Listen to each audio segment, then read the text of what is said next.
নগাঁও জিলাৰ জাগিয়াল বেবেজিয়াৰ নিবাসী তথা শিক্ষাবিদ সমাজ সংগঠক নামাচাৰ্য বাপুৰাম দাসৰ 90 সংখ্যক উপজা দিনটো মনচুন কলা পৰিষদ স্বৰ্ণ শাখা সাহিত্য সভাৰ উদ্যোগত নিজ বাসগৃহত উদযাপন কৰা হয়।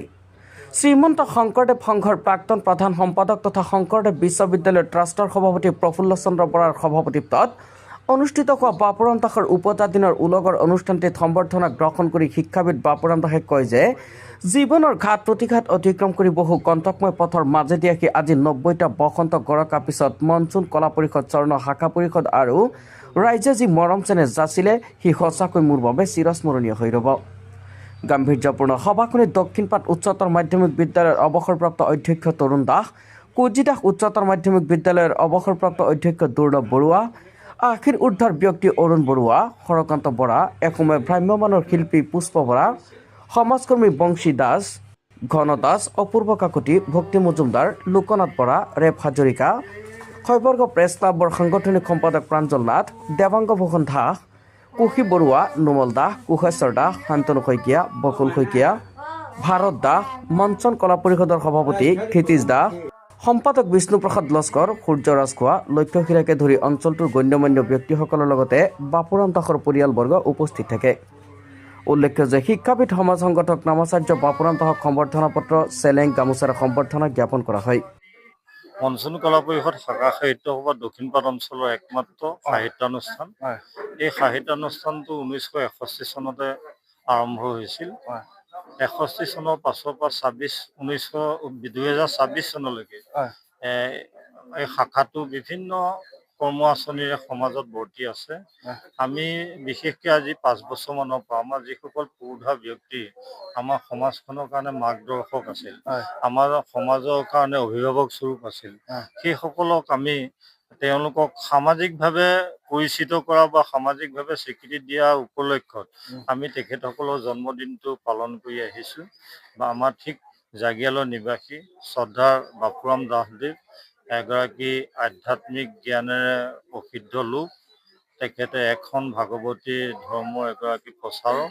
তেখেতেও আমাৰ মনচুন কলা পৰিষদৰ এগৰাকী উপদেষ্টা আৰু তেখেতৰ আমি জন্মদিনটো উদযাপন কৰা আমি এটা আমাৰ কাম আঁচনি আছিল আৰু আজি তেখেতৰ 90 সংখ্যক জন্মদিনটো তেখেতৰ বাসগৃহত আমি আজি অনুষ্ঠিত কৰিবলৈ পাই আমি মনচুন কলা পৰিষদ শাখা সাহিত্য সভা সঁচাকৈ ধন্য মানিছোঁ আৰু 90 সংখ্যক জন্মদিন উপলক্ষত আমি বাপুৰাম দাসদেৱক ধন্যবাদ আৰু কৃতজ্ঞতা জনাইছোঁ আৰু তেখেত এগৰাকী মহাজ্ঞানী মানুহ, আধ্যাত্মিক মানুহ। আমি আশা কৰিছোঁ তেখেতৰ পৰা আমি দক্ষিণপাট সমাজে আধ্যাত্মিক আৰু শালীনতাৰ দিশত আমাৰ যুৱ উশৃংখলে কিছু পথ প্ৰদৰ্শক হ'ব, তেখেত মাৰ্গদৰ্শক হ'ব, এই কামনা কৰি যিটো ব্যতিক্ৰমী চিন্তা জীৱিত কালত মানুহক সন্মান কৰা, এটা সন্মান দিয়া, যিটো আপোনালোকৰ মঞ্চন কলা পৰিষদৰ চিন্তাধাৰাটোৱে অব্যাহত ৰাখিছে, কি ক'ব? এটা সুন্দৰ পদক্ষেপ গ্ৰহণ কৰিছে, কিন্তু বেলেগত এনেকুৱা আয়োজন কৰা নাই। এইটো এটা কথা যে মানুহ মৃত্যু হোৱাৰ পিছত আমাৰ অসমীয়া সমাজেই নহওক বা আন সমাজেই মৃত্যুৰ পিছত তেখেতৰ গুণবোৰ বখানে। আচলতে মৃত্যুৰ পিছত গুণ বখানি আচলতে মৃতকৰ পৰিয়ালটোকহে শান্তি দিয়া হয়, মৃতকজন গুচিয়ে যায়। গতিকে এজন যদি সমাজৰ মাৰ্গদৰ্শী বা সমাজৰ পুৰুধা ব্যক্তি হয়, মই বা আমাৰ মনচুন কলা পৰিষদে ভাবোঁ যে তেখেতক এটা সন্মান দিয়াটো জীৱিত অৱস্থাতেই ভাল। গতিকে সেই অনুসৰি আমি বাপুৰাম দাসক আজি দিছোঁ। ইয়াৰ আগতে আমি আমাৰ প্ৰয়াত বৃন্দাবন বৰা ছাৰ, প্ৰয়াত আমি উমেশ বৰা ছাৰ, প্ৰয়াত ভাৰত মজুমদাৰ ছাৰকো দিছোঁ আৰু আমি আজি সভাতেই কৈছোঁ আমাৰ এটা আজি সভাত উপস্থিত থকা আমাৰ শিক্ষাগুৰু প্ৰেমেশ্বৰ দাস ছাৰ আৰু আমাৰ সকলোৰে সামাজিক জীৱনৰ পথ প্ৰদৰ্শক প্ৰফুল্ল বৰা ছাৰো আমি অনাগত দিনত জন্মদিন পাতিম আৰু এই মাৰ্চ মাহতেই আমি আমাৰ দক্ষিণপাট সমাজৰ এক অবিচ্ছেদ্য অংগ আমাৰ টংকেশ্বৰ দাস ছাৰৰ জন্মদিনটো পাতিম। আমি আপোনালোককো নিমন্ত্ৰণ কৰিম, আহিব। ধন্যবাদ।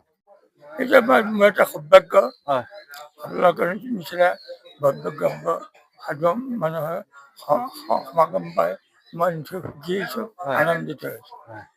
এইকাৰণে জীৱনৰ এটা মোৰ নতুন ৰূপ, এটা নতুন অৱস্থা এটা প্ৰকাশ পাইছে, তাৰ কাৰণে মই নিজে ধন্যবাদ পাত্ৰ হৈছোঁ।